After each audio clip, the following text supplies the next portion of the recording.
വർഗീയതയ്ക്കെതിരെ നാടുണർത്താൻ, ഭരണത്തകർച്ചയ്ക്കെതിരെ മനസ്സുണർത്താൻ youth Congress സംസ്ഥാന president Dean Kuriakose നയിക്കുന്ന youth March May 1-ാം തീയതി കാസർഗോഡ് ബദിയിടുക്കിയിൽ നിന്ന് ആരംഭിക്കുകയാണ്. മെയ് 25-ാം തീയതി സെക്രട്ടേറിയറ്റ് ഉപരോധത്തോടുകൂടി അവസാനിക്കുന്ന യൂത്ത് മാർച്ച് മെയ് 7-ാം തീയതി ചരിത്രമുറങ്ങിക്കിടക്കുന്ന മലപ്പുറം ജില്ലയിലേക്ക് കടന്നുവരികയാണ്. മലപ്പുറം ജില്ലയ്ക്കൊരു ചരിത്രമുണ്ട്.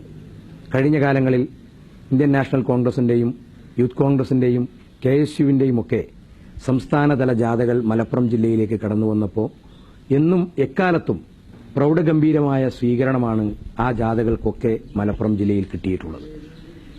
പി മാധവൻ നായരുടെയും കുട്ടിമാളു അമ്മയുടെയും കട്ടിലശ്ശേരി മുഹമ്മദ് മുസ്ലിയാരുടെയും ഈ മൊയ്തു മൗലവിയുടെയും ഒക്കെ പാരമ്പര്യം ഉൾക്കൊള്ളുന്ന മലപ്പുറം ജില്ല, മതേതരത്വത്തിന്റെ പൊൻഭൂമികയായ മലപ്പുറം ജില്ല, ഈ ജില്ലയിൽ യൂത്ത് മാർച്ച് മെയ് 7-ാം തീയതി തുടങ്ങി 3 ദിവസങ്ങളിൽ 16 നിയോജക മണ്ഡലങ്ങളിൽ പര്യടനം നടത്തുമ്പോൾ അതിന് ആവേശോജ്വലമായ സ്വീകരണങ്ങൾ ഒരുക്കുന്നതിനു വേണ്ടി സജീവമായ പ്രവർത്തനങ്ങളിൽ ഏർപ്പെട്ടിരിക്കുകയാണ് മലപ്പുറം ജില്ലയിലെ ആയിരക്കണക്കിന് വരുന്ന യൂത്ത് കോൺഗ്രസിന്റെ പ്രവർത്തകർ.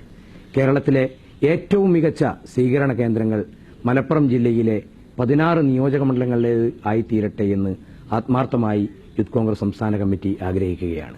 2 ജനാധിപത്യ വിരുദ്ധ സർക്കാരുകൾക്കെതിരെ, 2 സ്വേച്ഛാധിപതികളായ ഭരണകർത്താക്കൾക്കെതിരെ സന്ധിയില്ലാത്ത സമരത്തിനാണ് യൂത്ത് മാർച്ചിലൂടെ യൂത്ത് കോൺഗ്രസ് തുടക്കം കുറിക്കുന്നത്.